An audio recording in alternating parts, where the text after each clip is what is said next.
ఇదేనండి ఇక్కడ మనం చూస్తుంది నక్కార్ ఖానా. సంగీతకారులు మొఘల్ చక్రవర్తి కోసం రోజు 5 సార్లు సంగీతం వాయించే వాళ్ళు ఇక్కడ.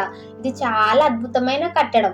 ఇక్కడ సందర్శకులు తమ ఏనుగుల నుండి దిగడం వలన దీనికి హతిపోల్ అనే పేరు కూడా ఉంది.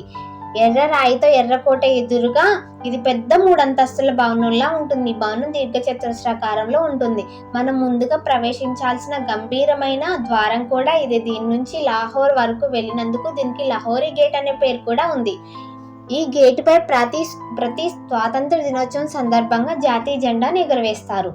దివాన్ ఇయామ్ చక్రవర్తి తన సలహాదారులతో సంప్రదించి చర్చించే ముఖ్యమైన ప్రదేశమే దివానియామ్. ఇక్కడ ఉన్న అన్ని నిర్మాణంలో ఇది చాలా అందమైన అద్భుతమైన నిర్మాణం.